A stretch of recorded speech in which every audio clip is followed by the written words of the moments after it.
ಪ್ರೀತಿಯ ನನ್ನ ಸ್ಪರ್ಧಾ ಮಿತ್ರರೇ, ಈಗಾಗಲೇ ಉಷ್ಣ ಚಾಪ್ಟರ್ಗೆ ಸಂಬಂಧಿಸಿದಂತೆ 5 ತರಗತಿಗಳನ್ನು ನೋಡಿದ್ದೇವೆ. ಅದರಲ್ಲಿ ಉಷ್ಣ ಅಂದ್ರೇನು, ತಾಪ ಅಂದ್ರೇನು, ಉಷ್ಣ ಮತ್ತು ತಾಪಕ್ಕಿರ್ತಕ್ಕಂಥ ವ್ಯತ್ಯಾಸ, ಉಷ್ಣ ವ್ಯಾಕೋಚನೆಯ ಅನ್ವಯಗಳು, ಅಲ್ಲದೆ ತಾಪಮಾಪನ ಪದ್ಧತಿಗಳು, ಡಿಗ್ರಿ ಸೆಲ್ಸಿಯಸ್ನಿಂದ ಫ್ಯಾರನೈಟ್ಗೆ ಹೆಂಗೆ ಕನ್ವರ್ಟ್ ಮಾಡಬೇಕು, ಫ್ಯಾರನೈಟ್ನಿಂದ ಡಿಗ್ರಿ ಸೆಲ್ಸಿಯಸ್ಗೆ ಹೆಂಗೆ ಕನ್ವರ್ಟ್ ಮಾಡಬೇಕು, ಅಲ್ಲದೆ ಡಿಗ್ರಿ ಸೆಲ್ಸಿಯಸ್ಸಿಂದ ಕೆಲ್ವಿನ್ದಿಂದ ಡಿಗ್ರಿ ಸೆಲ್ಸಿಯಸ್ಗೆ ಕನ್ವರ್ಟ್ ಮಾಡೋದು, ಇವೆಲ್ಲನೂ ಹೋದ ತರಗತಿಯಲ್ಲಿ ನೋಡಿದೆವು. ಅಲ್ಲದೆ ಹೋದ ತರಗತಿಯಲ್ಲಿ ಪ್ರಮುಖವಾಗಿ ಉಷ್ಣದ ವರ್ಗಾವಣೆ ಅಂತ ನೋಡಿದ್ದೇವೆ. ಉಷ್ಣದ ವರ್ಗಾವಣೆ ಅಥವಾ ಉಷ್ಣ ಪ್ರಸಾರ ಅಂತ ನೋಡಿದ್ದೆವು. ಅದರಲ್ಲಿ ಉಷ್ಣ ವಹನ ಅಂದ್ರೆ ಏನು, ಉಷ್ಣ ಸಂವಹನ ಅಂದ್ರೆ ಏನು, ಉಷ್ಣ ವಿಕಿರಣ ಅಂದ್ರೆ ಏನು ಅಂತ ನೋಡಿದ್ದೇವ್ರಿ. ಇವತ್ತು ಈ ಉಷ್ಣ ಚಾಪ್ಟರ್ದೊಳಗಡೆ ಕೆಲವೊಂದಿಷ್ಟು ಡೆಫಿನಿಷನ್ಸ್ ಬರ್ತಾವ್ರಿ. ಡೆಫಿನಿಷನ್ಸ್ ಮೀನ್ಸ್ ಅದರದ್ದು ಏನಂತ ಹೇಳ್ತಾರೆ, ಡೆಫಿನಿಷನ್ಸ್ ಮೀನ್ಸ್ ಅರ್ಥ ಅಂತ ಹೇಳ್ತೇವೆ. ಅದರದ್ದು ಅಂದ್ರೆ ಏನಪ್ಪ ಅಂತ ಕೇಳಿದಾಗ ಕೆಲವೊಂದಿಷ್ಟು ಸ್ಪರ್ಧಾತ್ಮಕ ಪರೀಕ್ಷೆ ನೋಡಿದಾಗ್ರಿ ಈ ಡೆಫಿನಿಷನ್ಗಳನ್ನ ಏನಪ್ಪ ಅಂತಂದ್ರೆ ನೇರವಾಗಿ ಪ್ರಶ್ನೆಯನ್ನ ಮಾಡಿದಾರ್ರಿ. ಹಾಗಾಗಿ ಏನ್ ಮಾಡೋಣಪ್ಪ ಅಂತ ಕೇಳಿದ್ರೆ ಆ ಪ್ರಮುಖವಾಗಿರ್ತಕ್ಕಂಥ ಡೆಫಿನಿಷನ್ಸ್ ಯಾವುದು ಅನ್ನೋದನ್ನ ನೋಡಿದ್ರೆ ಒಂದೇದು ಬರ್ತದ್ರಿ ವಿಶಿಷ್ಟೋಷ್ಣ ಅಂತ ಬರ್ತದೆ. ವಿಶಿಷ್ಟೋಷ್ಣ.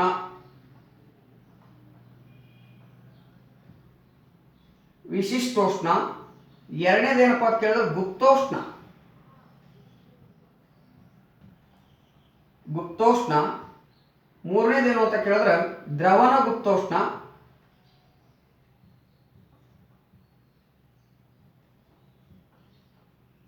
ದ್ರವಣ ಗುಪ್ತೋಷ್ಣ.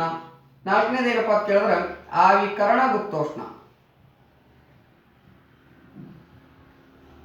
ವಿಶಿಷ್ಟೋಷ್ಣಕ್ಕೆ ಇಂಗ್ಲಿಷ್ ಒಳಗೆ ಏನಂತಾರೆ ಅಂದ್ರೆ ಸ್ಪೆಸಿಫಿಕ್ ಹೀಟ್ ಅಂತ ಕರೀತಾರೆ. Specific heat. ಈ ಬಿ ಎಡ್ ಮತ್ತು ಡಿ ಎಡ್ ಗಳಲ್ಲಿ ಏನ್ ಮಾಡಿದಾನಂದ್ರೆ ಈ ವಿಶಿಷ್ಟೋಷ್ಣದ ಮೇಲೆ ಡೈರೆಕ್ಟ್ ಡೆಫಿನಿಷನ್ ಕೊಟ್ಟಿದ್ದಾರೆ. ಹಾಗಾದ್ರೆ ಸ್ಪೆಸಿಫಿಕ್ ಹೀಟ್ ಅಂದ್ರೆ ಏನು ಅಥವಾ ವಿಶಿಷ್ಟೋಷ್ಣ ಅಂದ್ರೆ ಏನಂತ ಕೇಳಿದಾಗ ನೋಡ್ರಿ, ನಿಮ್ಗೆ ಹೋದ ಕ್ಲಾಸಲ್ಲಿ ಹೇಳಿದ್ದೇರಿ ಕ್ಯಾಲೋರಿ ಅಂದ್ರೆ ಏನಂತ ಹೇಳಿದ್ದೇರಿ. ಒಂದು ಕ್ಯಾಲೋರಿ ಅಂದ್ರೆ ಏನಂತ ಹೇಳಿದ್ದೇವೆ ಅಂದ್ರೆ 1 ಗ್ರಾಮ ನೀರಿನ ತಾಪವನ್ನ 1 ಡಿಗ್ರಿ ಸೆಲ್ಸಿಯಸ್ನಷ್ಟು ಹೆಚ್ಚಿಸಲು ನೀಡಬೇಕಾದ ಉಷ್ಣ ಅಂತ ಹೇಳಿದ್ದೇವ್ರಿ. ನೋಡ್ರಿ, ಕ್ಯಾಲೋರಿ ಅಂದ್ರೆ ಎಷ್ಟು ಅಂತ ಹೇಳಿದೇವ್ರಿ, 1 ಗ್ರಾಮ ನೀರಿನ ತಾಪವನ್ನ 1 ಡಿಗ್ರಿ ಸೆಲ್ಸಿಯಸ್ನಷ್ಟು ಹೆಚ್ಚಿಸಲು ನೀಡಬೇಕಾದ ಉಷ್ಣಕ್ಕೆ ಏನಂತ ಕರೀತಾರಪ್ಪ ಅಂತ ಕೇಳಿದ್ರೆ ಕ್ಯಾಲೋರಿ ಅಂತ ಕರೀತಾರ ಅಂತ ಹೇಳಿದ್ರೆ ನಿಮಗೆ ಕ್ಯಾಲೋರಿ. ಹಾಗಾದ್ರೆ ಒಂದು ಕ್ಯಾಲೋರಿ ಅಂದ್ರೆ ಎಷ್ಟಪ್ಪ ಅಂತ ಕೇಳ, ಒಂದು ಕ್ಯಾಲೋರಿ ಅಂದ್ರೆ ಎಷ್ಟು ಅಂತ ಹೇಳಿದೇವ್ರಿ 4.18 ಜೂಲ್ ಆರ್ 4.2 ಜೂಲ್ ಅಂತ ಹೇಳಿದೇವು ಹೋದ ಕ್ಲಾಸ್ ಒಳಗಡೆ, ಫಸ್ಟ್ ಕ್ಲಾಸ್ ಒಳಗೆ ಹೇಳಿದ್ದೆ ನೋಡಿ.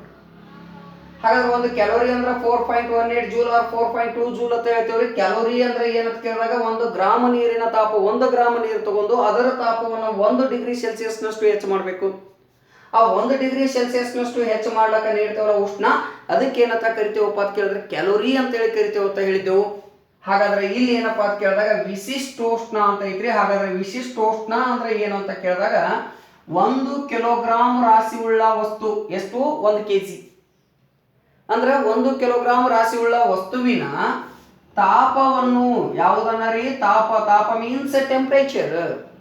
ಎಷ್ಟು 1 ಕಿಲೋಗ್ರಾಂ ರಾಶಿ ಉಳ್ಳ ವಸ್ತುವಿನ ತಾಪವನ್ನ 1 ಡಿಗ್ರಿ ಸೆಲ್ಸಿಯಸ್ನಷ್ಟು ಹೆಚ್ಚಿಸಲು ನೀಡಬೇಕಾದ ಉಷ್ಣಕ್ಕೆ ಏನಂತ ಕರೀತಾರ ಅಂದ್ರೆ ವಿಶಿಷ್ಟೋಷ್ಣ ಅಂತ ಕರೀತಾರ, ಅಥವಾ ಇದಕ್ಕೆ ಏನಂತ ಕರೀತಾರ ಸ್ಪೆಸಿಫಿಕ್ ಹೀಟ್ ಅಂತ ಕರೀತಾರೆ.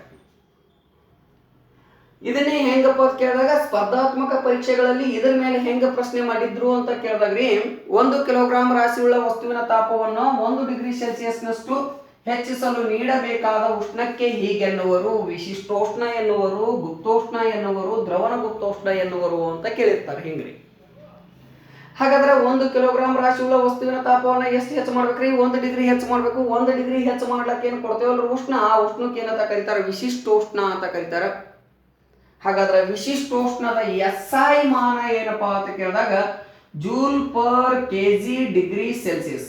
ನೋಡ್ರಿ, ಜೂಲ್ ಪರ್ ಕೆಜಿ ಡಿಗ್ರಿ ಸೆಲ್ಸಿಯಸ್ ಹಿಂಗ ಬರೋದ್ರೂ ಒಂದೇ ರೀ, ಅಥವಾ ಜೂಲ್ ಪರ್ ಕೆಜಿ ಡಿಗ್ರಿ ಸೆಲ್ಸಿಯಸ್ ಅಂತ ಬರೋದ್ರೂ ಒಂದೇ, ಹಿಂಗ ಬರೋದ್ರೂ ಒಂದೇ. ಜೂಲ್ ಪರ್ ಡಿಗ್ರಿ ಸೆಲ್ಸಿಯಸ್, ಜೂಲ್ ಪರ್ ಕೆಜಿ ಡಿಗ್ರಿ ಸೆಲ್ಸಿಯಸ್. ಇದು ಏನಪ್ಪಾ ಅಂತ ಕೇಳಿದಾಗ ವಿಶಿಷ್ಟೋಷ್ಣದ SI ಮಾನ ಅಂತ ಹೇಳ್ತೇವ್ರಿ.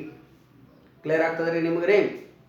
ಹಾಗಾದ್ರೆ ಈಗ ನೋಡ್ರಿ, ಗುಪ್ತೋಷ್ಣ ಅಂತ ಬರ್ತದೆ. ಗುಪ್ತೋಷ್ಣ ಲೆಟೆಂಟ್ ಹೀಟ್ ಅಂತ ಕರೀತಾರೆ, ಲೆಟೆಂಟ್ ಹೀಟ್.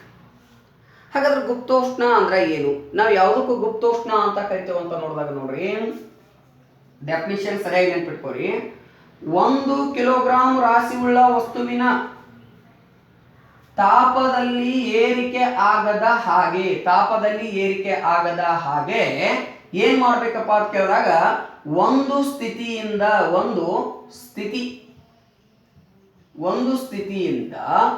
ಇನ್ನೊಂದು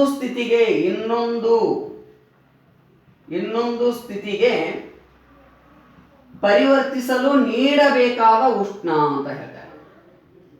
ನೋಡ್ರೆ ಕ್ಲಿಯರ್ ಆಗಿ ನೆನ್ಪಿಟ್ಕೋರಿ. 1 ಕಿಲೋಗ್ರಾಂ ರಾಶಿಯ ತಾಪವನ್ನು, ವಸ್ತುವಿನ ತಾಪ 1 ಡಿಗ್ರಿ ಹೆಚ್ಚಿಸ್ಲಾಕ ನೀಡುವ ಉಷ್ಣ ವಿಶಿಷ್ಟೋಷ್ಣ ರೀ, ಸ್ಪೆಸಿಫಿಕ್ ಹೀಟ್. ಅದೇ ಗುಪ್ತೋಷ್ಣ ಲೇಟೆಂಟ್ ಹೀಟ್ ಅಂದ್ರೆ ಏನಂತ ಕೇಳಿದಾಗ, ಒಂದು ವಸ್ತುವಿನ ತಾಪದಲ್ಲಿ ಏರಿಕೆ ಆಗ್ಲಾರ್ದಂಗ 1 ಕಿಲೋಗ್ರಾಂ ರಾಶಿಯುಳ್ಳ ವಸ್ತುವಿನ ತಾಪ ಅಂತ ತೋತಾರೆ ಡೆಫಿನಿಷನ್. ಆ ವಸ್ತುವಿನ ತಾಪದೊಳಗೆ ಏನಾಗಬಾರ್ದು, ಏರಿಕೆ ಆಗ್ಲಾರ್ದಂಗ ಒಂದು ಸ್ಥಿತಿಯಿಂದ ಮತ್ತೊಂದು ಸ್ಥಿತಿಗೆ ಪರಿವರ್ತನೆ ಆಗಬೇಕು. ಅದಕ್ಕೆ ಏನಂತ ಕರೀತಾರಂದ್ರೆ ಗುಪ್ತೋಷ್ಣ ಅಂತ ಕರೀತಾರೆ. ಉದಾಹರಣೆಗೆ ಘನದಿಂದ ದ್ರವದಿಂದ ಅನಿಲಕ್ಕ ಪರಿವರ್ತನೆ ಆಗ್ತಾ ಇರಬೇಕು, ಅದಕ್ಕೆ ಏನಂತ ಕರೀತಾರಪ್ಪ ಅಂತ ಕೇಳಿದಾಗ ಗುಪ್ತೋಷ್ಣ ಅಂತ ಕರೀತಾರೆ. ಇನ್ನು ದ್ರವನ ಗುಪ್ತೋಷ್ಣ ಅಂದ್ರೆ ಏನು ಅಂತ ಕೇಳಿದಾಗ ಸೇಮ್ ಡೆಫಿನಿಷನ್. 1 ಕಿಲೋಗ್ರಾಂ ರಾಶಿಯುಳ್ಳ ವಸ್ತುವಿನ ತಾಪದಲ್ಲಿ ಏರಿಕೆ ಆಗದ ಹಾಗೆ, ದ್ರವನ ಗುಪ್ತೋಷ್ಣ ಅಂದ್ರೆ ಒಂದು ವಸ್ತುವಿನ ತಾಪದಲ್ಲಿ ಏರಿಕೆ ಆಗದ ಹಾಗೆ ಘನ ಸ್ಥಿತಿಯಿಂದ ಯಾವ ಸ್ಥಿತಿಗೆ ಅಂತ ಕೇಳಿದಾಗ ದ್ರವ ಸ್ಥಿತಿಗೆ ಪರಿವರ್ತಿಸಲು ನೀಡಬೇಕಾದ ಉಷ್ಣ. ತಾಪದೊಳಗೆ ಏನಾಗಬಾರ್ದು, ಏರಿಕೆ ಆಗಬಾರ್ದು, ಘನ ಸ್ಥಿತಿಯಿಂದ ದ್ರವ ಸ್ಥಿತಿಗೆ ಪರಿವರ್ತನೆ ಆಗಬೇಕು. ಹಾಗ ಪರಿವರ್ತನೆ ಆಗ್ಲಾಕ ನೀಡ್ತಕ್ಕಂಥ ಉಷ್ಣಕ್ಕೆ ಏನಂತ ಕರೀತಾರಪ್ಪ, ದ್ರವನ ಗುಪ್ತೋಷ್ಣ ಅಂತೇಳಿ ಕರೀತಾರೆ. ನಿಮಗೆ ಇಲ್ಲಿ ಕನ್ಫ್ಯೂಸ್ ಆಗ್ತಿರ್ತದೆ. ಸರ್, ತಾಪದೊಳಗೆ ಏರಿಕೆ ಆಗಬಾರ್ದು ಅಂತೀರಿ, ಒಂದು ಸ್ಥಿತಿಯಿಂದ ಮತ್ತೊಂದು ಸ್ಥಿತಿ ಪರಿವರ್ತಿಸೋದು ಗುಪ್ತೋಷ್ಣ ಅಂತ ಕರಿತೀರಿ. ಇಲ್ಲಿ ತಾಪದೊಳಗೆ ಏರಿಕೆ ಆಗಬಾರ್ದು, ಘನ ಸ್ಥಿತಿಯಿಂದ ದ್ರವ ಸ್ಥಿತಿ ಪರಿವರ್ತನೆ ಆಗ್ಬೇಕಂತ ಹೇಳ್ತೀರಿ, ಅದು ಕೊಡಬೇಕಾದ ಉಷ್ಣ ಗುಪ್ತೋಷ್ಣ ಅಂತ ಕರಿತೀರಿ. ಹಾಗಾದ್ರೆ ಹಿಂಗಂದ್ರೆ ಏನು ಅಂತ ವಿಚಾರ ಮಾಡಿದಾಗ ನೋಡ್ರಿ, ಇಲ್ಲಿ ಕ್ಲಿಯರ್ ಆಗ್ತದೆ ನೋಡ್ರಿ. ಆವಿಕರಣ ಗುಪ್ತೋಷ್ಣ ಅಂತ ಐತಿ. ಹಾಗಾದ್ರೆ ಆವಿಕರಣ ಗುಪ್ತೋಷ್ಣ ಅಂದ್ರೆ ಏನ್ರಿ, 1 ಕಿಲೋಗ್ರಾಂ ರಾಶಿಯುಳ್ಳ ವಸ್ತುವಿನ ಅದರ ಕುದಿಯುವ ಬಿಂದುವಿನಲ್ಲಿ ತಾಪದಲ್ಲಿ ಏರಿಕೆ ಆಗದ ಹಾಗೆ ಸಂಪೂರ್ಣವಾಗಿ ದ್ರವ ಸ್ಥಿತಿಯಿಂದ ಆವಿ ಸ್ಥಿತಿಗೆ ಪರಿವರ್ತನೆ ಆಗ್ಲಕ್ಕ ನೀಡಬೇಕಾದ ಉಷ್ಣ ಅಂತ ಹೇಳ್ತೀವಿ. ನೀಡಬೇಕಾದ ಉಷ್ಣ, ತಾಪ ಏನಾಗಬಾರ್ದು, ಏರಿಕೆ ಆಗ್ಲಾರ್ದಂಗ ಅಂತ ಹೇಳ್ತಾರೆ. ಹೆಂಗ್ರಿ ಸರ್, ಈಗ ವಿಚಾರ ನೋಡ್ರಿ. ಇಲ್ಲಿ ನಾವು ನೀರು ತಗೊಂಡ್ರಿ ಪಾತ್ರೆಯಲ್ಲಿ, ಇಲ್ಲಿ ಒಂದು ಥರ್ಮಾಮೀಟರ್ ಇಟ್ಟೇವ್ರಿ, ಒಂದು ಥರ್ಮಾಮೀಟರ್ ಐತಿ. ಇದಕ್ಕೆ ಉರಿ ಹಚ್ಕೋತ ಹೊಂಟೇವ್ರಿ, ಉಷ್ಣ ಕೊಡಕತ್ತೇವ್ರಿ ಕಂಟಿನ್ಯೂ.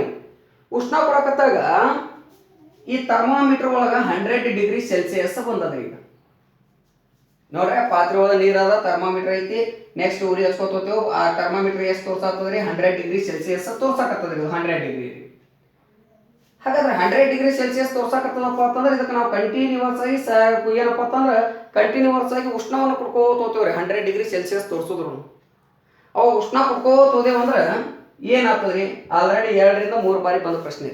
ಒಂದು ಪಾತ್ರೆಯಲ್ಲಿ ನೀರನ್ನು ತೆಗೆದುಕೊಂಡು ಅದಕ್ಕೆ ಉಷ್ಣವನ್ನು ಒದಗಿಸುತ್ತಾ ಹೋದಂತೆ ಥರ್ಮಾಮೀಟರ್ ಏನಪ್ಪ ಅಂತಂದ್ರೆ ತಾಪಮಾಪಕವು 100 ಡಿಗ್ರಿ ಸೆಲ್ಸಿಯಸ್ ತೋರಿಸುತ್ತಿದ್ದು ಅದಕ್ಕೆ ನಿರಂತರವಾಗಿ ಉಷ್ಣವನ್ನು ಒದಗಿಸಿದಾಗ ಈ ಕೆಳಗಿನವುಗಳಲ್ಲಿ ಯಾವುದು ಕಂಡು ಬರುತ್ತದೆ ಅಂತ ಕೇಳಿರ್ತಾರೆ. ಈಗ ಏನಾಗಿದ್ರಿ, ನೀರ್ ಐತಿ, ಥರ್ಮಾಮೀಟರ್ ಐತಿ, ಉರಿ ಹಚ್ಚಾತೇವ್, 100 ಡಿಗ್ರಿ ಸೆಲ್ಸಿಯಸ್ ತೋರ್ಸಾತದ್ರಿ. ಕಂಟಿನ್ಯೂಸ್ ಉರಿ ಹಚ್ಚಾಕತ್ತೇವ್ರಿ ಅಂದ್ರೆ ಮೀನ್ಸ್ ಕಂಟಿನ್ಯೂಸ್ ಉಷ್ಣ ಕೊಡಾಕತ್ತೇವ್ರಿ. ಹಂಗಾದ್ರೆ ಏನಾಗ್ತದ, ಆಪ್ಷನ್ ಎ, ಈ 100 ಡಿಗ್ರಿ ಸೆಲ್ಸಿಯಸ್ ಇದ್ದಿದ್ದು 120, 130 ಹಾಕೋತ ಹೋಗ್ತದೋ, ಅಥವಾ ಬಿ 100 ಡಿಗ್ರಿ ಸೆಲ್ಸಿಯಸ್ ಅಷ್ಟೇ ಇರ್ತದೋ, ಅಥವಾ ಸಿ ಇದು 100 ಇದ್ದಿದ್ದು 90, 80 ಹಾಕೋತ ಬರ್ತದೋ, ಅಥವಾ ಡಿ ನನ್ ಆಫ್ ದಿಸ್. ಯಾವ್ದು ಕೊಡ್ತೀರಿ ಇಲ್ಲಿ ಉತ್ತರ ರೀ?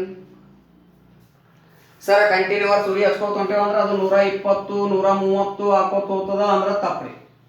100 ಡಿಗ್ರಿನೇ ಇರ್ತದ. ಯಾಕತ್ ಕೇಳ್ರಿ, ನೀರಿನ ಕುದಿ ಬಿಂದು 100 ಡಿಗ್ರಿ ಸೆಲ್ಸಿಯಸ್, ನೀರು ಕುದಿಲಾಕತ್ತದ 100 ಡಿಗ್ರಿ ಸೆಲ್ಸಿಯಸ್. ಹಂಗಾದ್ರೆ ಕಂಟಿನ್ಯೂಸ್ ಉರಿ ಹಚ್ಕೋತ ಹೋಗ್ತೇವೆ. ಹಾಗಾದ್ರೆ ಕೊಟ್ಟಿದ್ದು ಉಷ್ಣ ಎಲ್ಲ ಎಲ್ಲಿ ಹೊಂಟದಪ್ಪ ಅಂತ ಕೇಳಿದ್ರೆ ಈ ನೀರು ದ್ರವ ಸ್ಥಿತಿ ಒಳಗಿತ್ತಲ್ರಿ, ಆವಿ ಆಗ್ಲಾಕ್ ಹೊಂಟದ. ಕೊಟ್ಟಿದ್ದು ಉಷ್ಣ ಎಲ್ಲ ಎಲ್ಲಿ ಹೊಂಟದ, ಆವಿ ಆಗ್ಲಾಕ. ನೋಡ್ರಿ, ಇಲ್ಲಿ 100 ಡಿಗ್ರಿ ಸೆಲ್ಸಿಯಸ್ ಒಳಗೆ ಕುದಿಲಾಕತ್ತು. ಅದು ಯಾವ ಸ್ಥಿತಿ, ದ್ರವ. ಯಾವ ಸ್ಥಿತಿ ಪರಿವರ್ತನೆ ಆಗ್ಲತ್ತದ, ಆವಿ ಸ್ಥಿತಿಗೆ. ತಾಪ ಏನ್ರಿ ಹೆಚ್ಚಾಗ್ತದೇನ್ರಿ, 100 ಅದಲ್ರಿ. ಈ ಟೈಪ್ ಇದ್ದಿದ್ದಕ್ಕೆ ಏನಂತ ಕರೀತಾರ, ಆವಿಕರಣ ಗುಪ್ತೋಷ್ಣ ಅಂತೇಳಿ ಕರೀತಾರ. ಕ್ಲಿಯರ್ ಆಗ್ತದ್ರಿ? ಆಲ್ರೆಡಿ ಸ್ಪರ್ಧಾತ್ಮಕ ಪರೀಕ್ಷೆಯಲ್ಲಿ ಬಂದಿರತಕ್ಕಂಥ ಪ್ರಶ್ನೆ ನೋಡ್ರಿ ಇದು. ಇನ್ನು ನೆಕ್ಸ್ಟ್ ಬರ್ತೇವ್ರಿ ಉಷ್ಣ ಯಂತ್ರಗಳು ಅಂತ ಬರ್ತೇವೆ. ಯಾವ್ದು ಬರ್ತೇವ್ರಿ? ಉಷ್ಣ ಯಂತ್ರಗಳು. ಹಾಗಾದ್ರೆ ಉಷ್ಣ ಯಂತ್ರ ಅಂದ್ರೆ ಏನು, ಅದರಲ್ಲಿ ಎಷ್ಟು ವಿಧ ಅದಾವು ಅನ್ನೋದನ್ನ ಏನಪ್ಪ ಅಂತಂದ್ರೆ ನೆಕ್ಸ್ಟ್ ಕ್ಲಾಸ್ ಒಳಗಡೆ ಏನಪ್ಪ ಅಂತಂದ್ರೆ ಹೇಳ್ಕೊಡ್ತೀನಿ ಅಂತ ಅನ್ನುತ್ತಾ ಈ ತರಗತಿಯನ್ನ ಇಲ್ಲಿಗೆ ಮುಗಿಸ್ತಾ ಇದ್ದೀನಿ. ಎಲ್ಲರಿಗೂ ಧನ್ಯವಾದಗಳು.